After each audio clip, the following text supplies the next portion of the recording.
Welcome to the Heart Rate Variability Podcast. Each week we talk about heart rate variability and how it can be used to improve your overall health and wellness. Please consider the information in this podcast for your informational use and not medical advice. Please see your medical provider to apply any of the strategies outlined in this episode. Heart Rate Variability Podcast is a production of Optimal LLC and Optimal HRV. Check us out at optimalhrv.com. Please enjoy the show. Welcome, friends, to the Heart Rate Variability Podcast. I am Matt Bennett. I am here with my good friend, Ben Riley from Optimal HRV. Ben, how are you doing today? Good, thank you. Yes, it is nearly sunny here in the UK. Who knew that was a thing? Awesome. Good. I know that's what I've learned about the UK. That's a rare thing pretty much any time of the year. So Pretty much. I hope to enjoy that. I'm excited to have Ben on today. If you follow Optimal, and again, if you don't, stay tuned. This podcast is not just going to be about the work at Optimal. We've released a few weeks ago, about a month plus ago now, the Optimal Zone, where during your biofeedback mindfulness readings, we give you real-time feedback on how your breathing is impacting your low-frequency HRV. One of the things that I think is, as I listen to other podcasts around heart rate variability and other sort of wellness, we don't talk a lot about the technology heavy lifting behind the scenes. I think, and I was guilty of this as well. Oh, you want a heart rate variability app? Contract with a couple developers, and in 2 weeks, you've got a totally functional app. And I've learned otherwise since being on this journey. So Ben, I would love to just kind of start out, kind of talking a little bit about with this new build and trying to track real time, low frequency, providing optimal zones of feedback like we are. What does this look like? I put a wristband on and things magically get transmitted to my phone, but what are we talking about? Nerd out with us a little bit on the data transfer. What are you seeing from the development end, and how does that end up giving me optimal zone or my RMSSD after a 3-minute reading? Yeah, unfortunately it's not magic. I wish it was. But the cool thing is that it is just sort of sensible logic, I guess. So if we just talk through sort of the experience, right? You go and put the armband on, you go and connect in to the app, and you start going. What we start doing is we start streaming various RI intervals, basically. But it's actually we stream it in binary just for added complexity.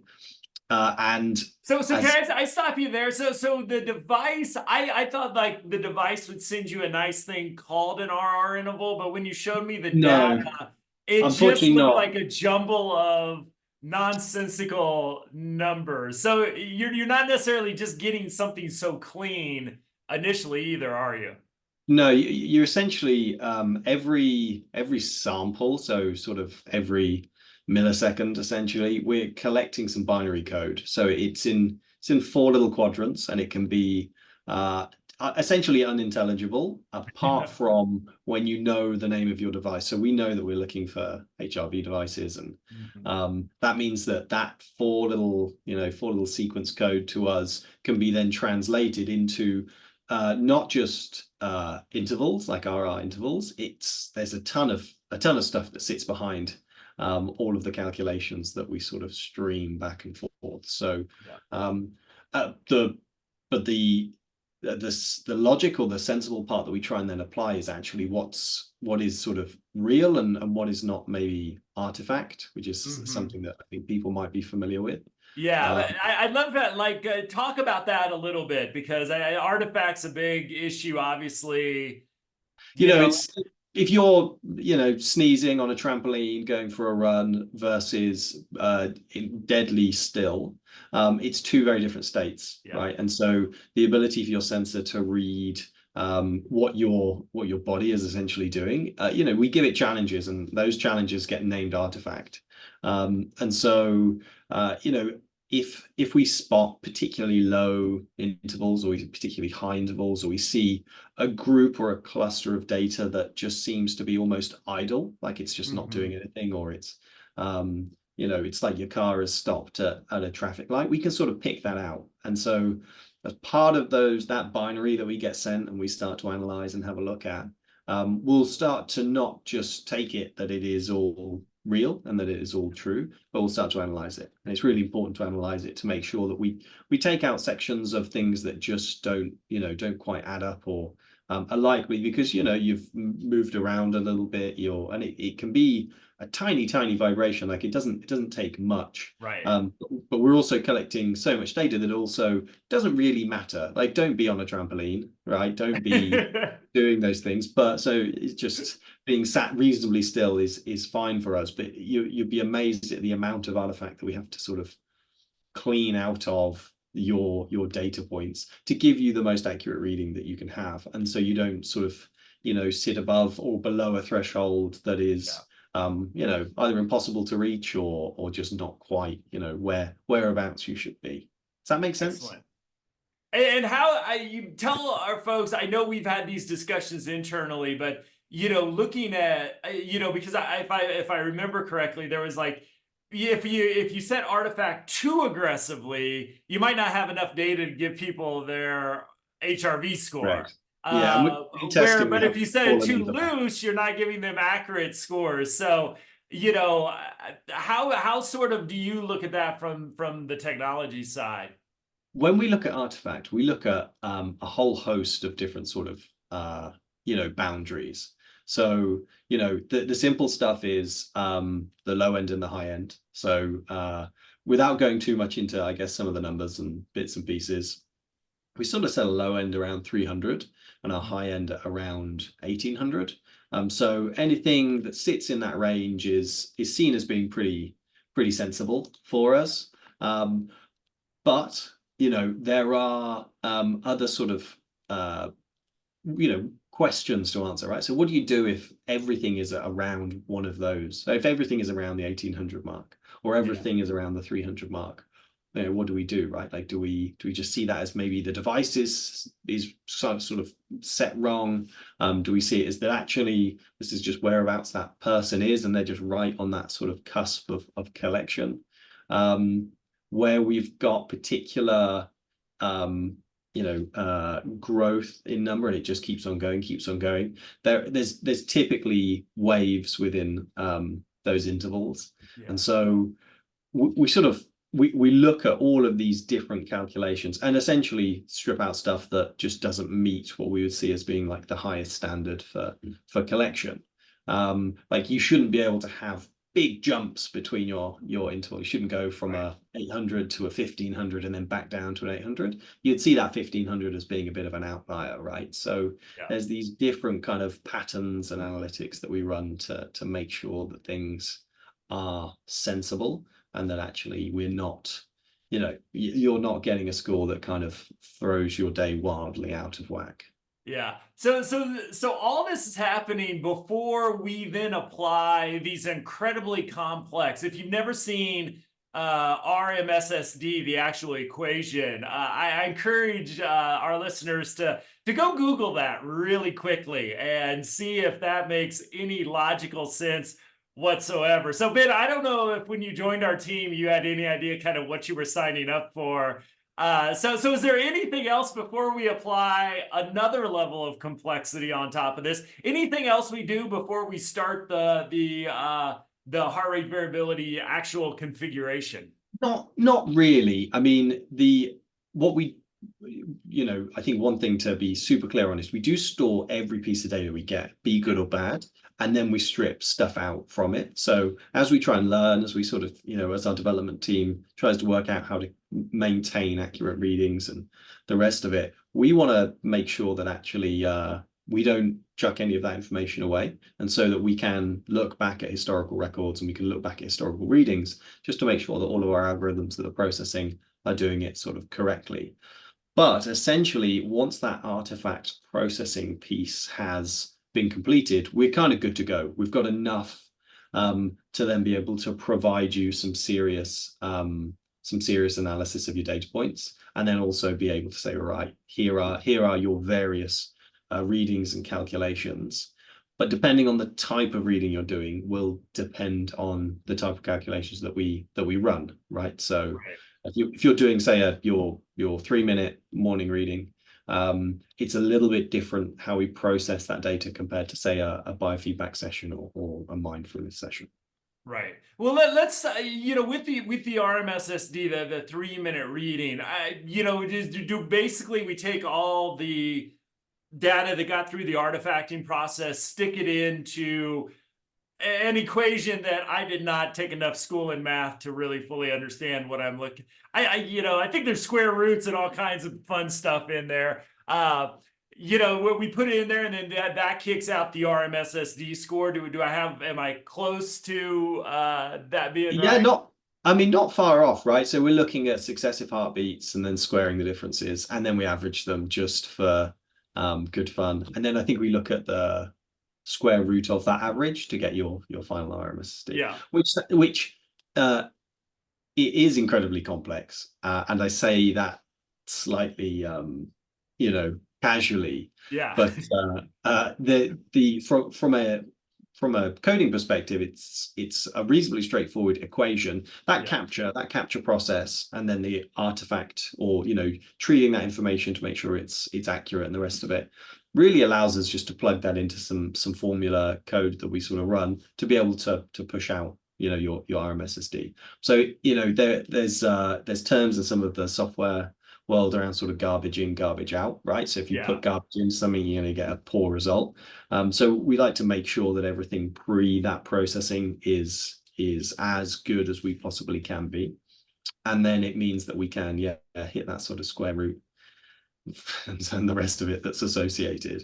Yeah. And then give you a super accurate reading. And that's Awesome. really important.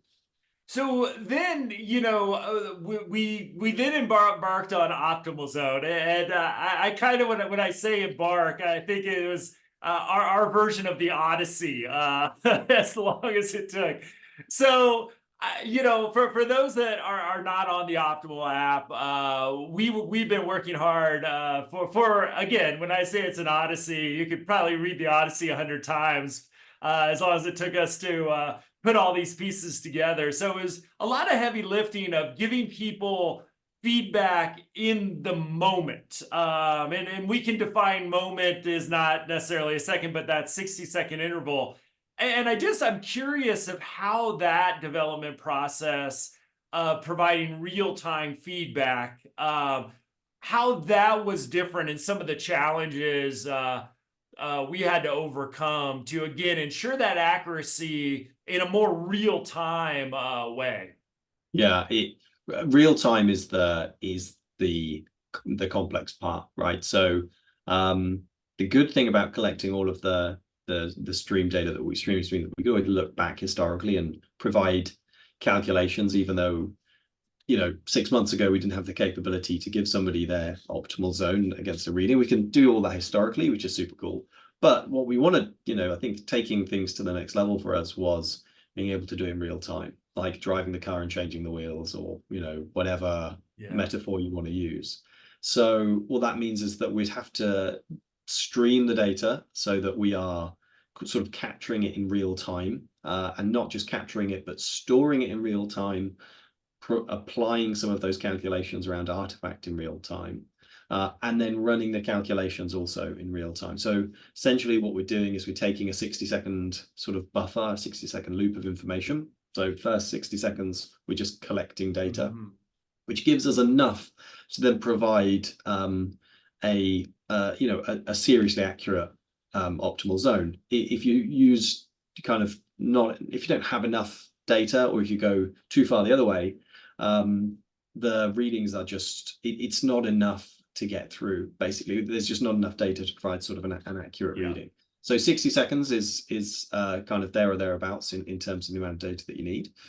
And so we had to figure out a way to be able to stream that, collect it, clean it, and then of course every second that goes by, you're removing a second and you're adding a new second's worth of data. So Yeah. you're sort of adding to the front, taking off the back, whichever way you want to sort of see it.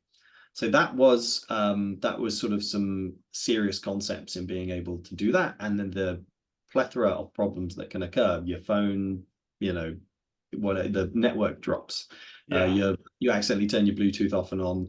The device is running on low battery, or so on and so forth. There's various things that can happen during that, and we sort of try and cater to them in a way that will sort of provide the least frustrating experience that you can sort of have. Right, you're 20 minutes into a biofeedback reading and it all turns off. That's a little bit annoying. Totally Yes. understand that. But ultimately, what we do is we've managed to build some tech that will allow us to do all of that in real time, store all of that information also at the same time. So you can imagine there's two sort of threads going on there, and then run sort of rolling calculations. So every time we move on to a new sort of a new second, we're running calculations. So if you imagine across the 20-minute reading, that's quite a serious amount, Yeah. because after the first 60 seconds, it's a little bit more frequent than a per second that we do the calculations, but it's essentially then every second going on. So some loose maths with the number of subscribers and people doing it. There's a lot of processing power going on in the background. And then as part of that, we then have to calculate 3 different metrics. So it's your low frequency, your very low frequency, your high frequency to make your total power.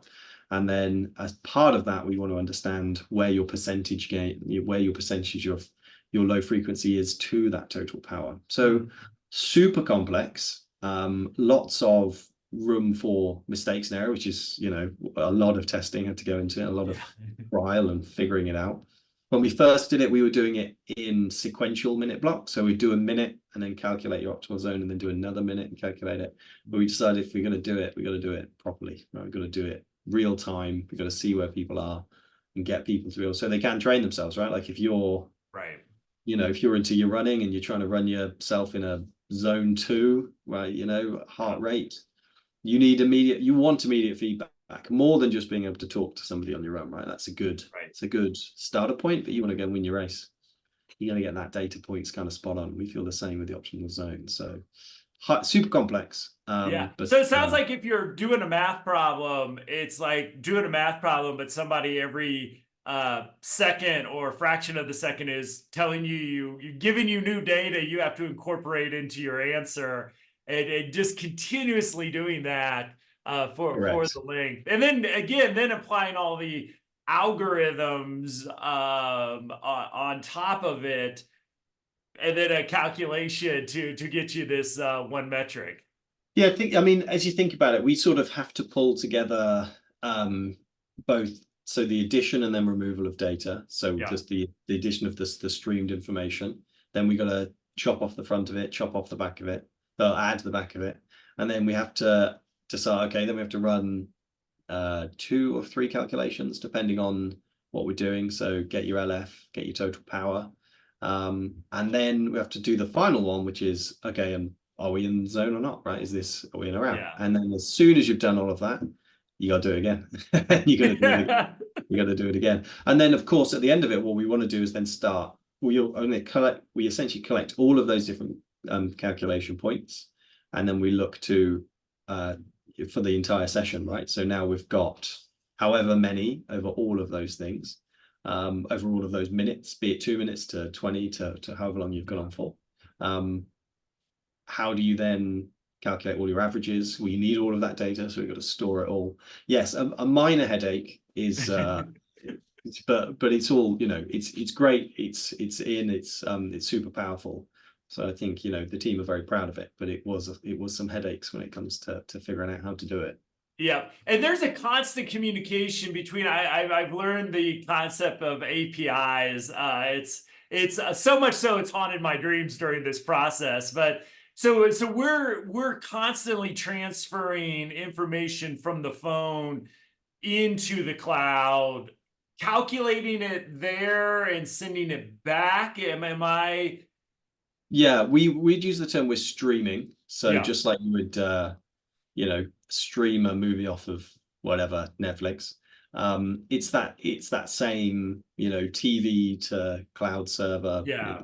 and back for us. So it's if you think of you've got your, let's just say it's your wearable on your arm, that's talking to your phone is talking to our cloud. Our cloud is running some calculations and then feeding it back all within milliseconds. And actually we do it across multiple streams because there's so much data that we're processing back and forth Yeah. that it is technically not one, but I think it's two or three that you're doing as part of any reading. So Wow. yes, lots of things in tow that all need to be, playing nicely together to get it working. And then the final calculation piece, which right at the end is when we then sort of amalgamate all of that data together from the cloud and kick it back into your mobile. Awesome. And if I'm correct, and we're looking at this option, but it could be a real challenge too, is one of the reasons we don't do that all on someone's phone is just we would need without some real creative work from our dev team, we'd probably need a quarter of your phone's memory in order to do all this Yeah, pieces. Am I kind of right with that? you'd need quite a lot. I mean, Yeah. the goal in my mind for a lot of the optimal zone is real time, and Mhm. so uh, I've actually just got a newish phone, so I think it could potentially handle it. But there's so many different variants of Yeah. that of phones that exist, Yes. and everybody knows has different health and battery life and Yeah. associated processing and all of You that. don't So throw away your old phone if you're on the optimal team. We'll test on those. we'll keep it because we want to see how it holds up. Yeah, but what we are looking at is maybe some sort of offline options for, Yeah, if your network drops out, you're on a plane somewhere and you haven't got Wi-Fi, or there's various scenarios for that. yeah, But for me, the real goal of optimal zone is knowing at that moment, right? Are you in it? Are you yeah, out of it? How do you adjust your breathing cadence to sort of hit that? And so there are questions as to whether it's any good to sort of save a reading or do it offline, so to speak. And yeah. if actually your phone would just set on fire because it's a hell of a lot of processing. not, Um, not not good for the airplane flight. So Less good, and probably bit of turbulence. The artifact would be slightly wild as well, yeah, but that's true. yeah, but you are right. It is it's a lot of processing power. It's a lot of calculations that get run. So I'm sure as people sort of use it and have used it, probably think, why do we do it? Like, why is this a Yeah. problem? It's just need a lot of horsepower.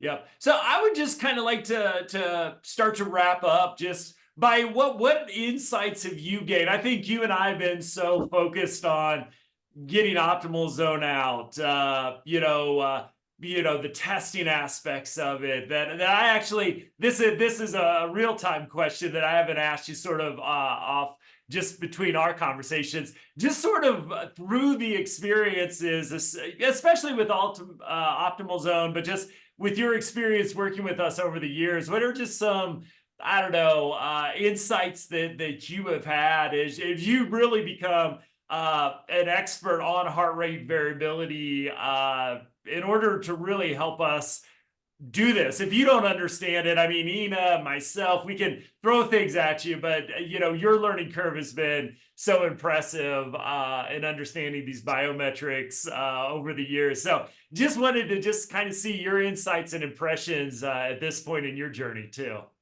So what I found, I mean, I was completely oblivious to HRV, let alone RMSSD, let Yeah.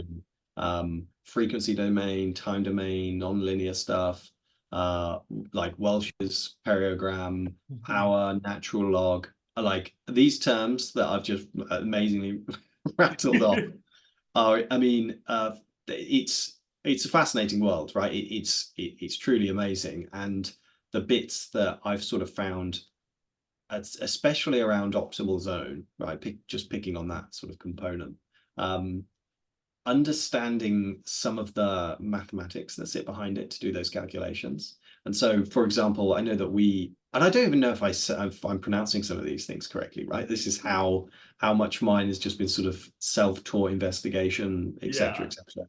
Like doing calculations, I know that we use sort of Welch's parallelogram, I think it's called, to do those calculations of Yeah. frequency. I'm still not 100% sure on the origins of frequency, and when you start to delve into some of the requirements and the documents associated to it, Mhm. it's like there's a whole world there that could be an entire career for the next 40 years of Yeah. learning. But it's fascinating. It's been fascinating from my side in terms of understanding the points that switch from very low to high frequency, the impacts, and the associated training that you can do to sort of improve those things. That's been unreal. That's been incredible. Yeah. Um, but also things like spectral analysis. There was a time where we were doing the research for this. I don't know if you remember this, Matt, where it was I remember reading and trying to understand so much about spectral analysis and how that works and why you need, in this case, we Mhm. settled on 60 seconds of data. It's, as a learning opportunity, incredible. For just, to be able to have some of these. I'm sure I'm in the top 0.1% of people who can talk about spectral Yes. analysis, Yeah. which to many people is not cool, but to me, I'm like, yeah, we went through this battle. It's like, it Yeah. was understanding that and trying to apply that in a way that ultimately somebody else doesn't have to go through that battle to be able to get to get into an optimal zone, to be able to train where they're getting. So I feel sort of like I've genuinely helped and genuinely sort of been a part of that process. So yeah, incredible. If people want to go and start Googling spectral analysis and the associations to it, I'll happily move down the high percentage audience. Problem. I've Googled it, and I'm glad you have the brain that you have in your head to hold both the technology and the biometric side of that, because It might fall out. it's such a rat, and like and if our listeners haven't, if you're newer to the podcast, Fred Shearer did a great job of explaining a few months ago about the frequency domains, and I mean, it's still like, okay, I think I could explain it to somebody who's brand new, but it's like you said, I think it's a lifelong journey to really fully Yeah. understand I mean, there's some real brilliance behind this. But we're just looking for fluctuations of heartbeats, and yet behind that is so complex. Yeah, it's incredible. It's incredible. And I knew I was in trouble when I was looking through some of the documentation, and there are words in there that just I had no idea. It's like, right, okay, let's see what we can figure out this evening. So yeah, Yeah. it's been And great. I mean, the good thing is, it for our listeners who might feel a little bit lost, is that we would ask Ina some questions. Who, you can raise bins like in definitely the 1%, if not a higher fraction of that. Ina been world expert on this, and then we're asking Fred and other folks to help us with some of these questions. I mean, we're pushing the world experts on this, and they were incredibly helpful. And yet, it wasn't like a quick answer a lot of times either. It was a working it out, trying to figure this out. Again, with the top experts in the field, which we're fortunate enough to, have contact with, and it's a spectacular world. And what I love is you hit up against these walls, and there may not be an answer, but you hit up against the wall of, okay, maybe 10 years from now, how can we contribute to looking on the other side of the wall and pushing that wall through research and other things just a little bit further and increasing our knowledge out. But I don't know, I kind of like living out on that edge of the field's knowledge. Absolutely. I mean, the fun. I mean, you might not think so, but it would be when we're looking through some of the data sets, right? And you collect some data and you sort of say, well, does this meet our criteria or not? Yeah. And everyone has to go away and try and figure it out. And then essentially all we've done is figure out that to the point where now we can do it, in a fraction of a second. Yeah. So that sort of analysis and learning has been fascinating, frustrating for sure, right? In trying to figure it out and do it, but yeah, it's been great, and to see it now out in live and doing its stuff and knowing the complexity in the background, it's a proud moment. So yeah, it's great. Yeah, absolutely. Well, Ben, I really appreciate your time and walking us through this. Like I said, one of the things that you don't hear or I haven't heard on a lot of podcasts is really what's going on behind the scenes. We spit out numbers. Your watch spits out the numbers. Our strap spits out numbers. Your chest, and then some magic seems to happen on the phone that just gives you this number. And I think for a lot of us who are fortunate enough to live in this time where we don't have to do the algorithms on paper, it's great to get that, but understanding how we get to that metric, I just think is incredibly fascinating, and just appreciate that people like you exist in the world. So because if I had to learn all this, and then what the heck you all do on the dev team to make this a reality on my phone, I would have given up a long time ago. So I just appreciate y'all. I do want to shout out to Ollie, Doc, and Viv as well, our dev team, who've I think really tracked, especially with Optimal Zone, some really innovative ground. I think we've been struggling with it for so long. It's just like, God, get this thing out into the world. But really, hopefully, potentially a metric that can live alongside low frequency and high frequency and these logs and all this stuff as a real practical metric of usable for biofeedback for decades to come. So Absolutely. hopefully we push that wall of understanding a little bit more with all your hard work. It's open. I think we will. Awesome. Well, Ben, thank you so much. And to our listeners, thank you as well. As always, you can find show notes, videos, everything you need at optimalhrv.com. And we'll see you next week. Thanks, Ben. Pleasure. Thanks, Matt.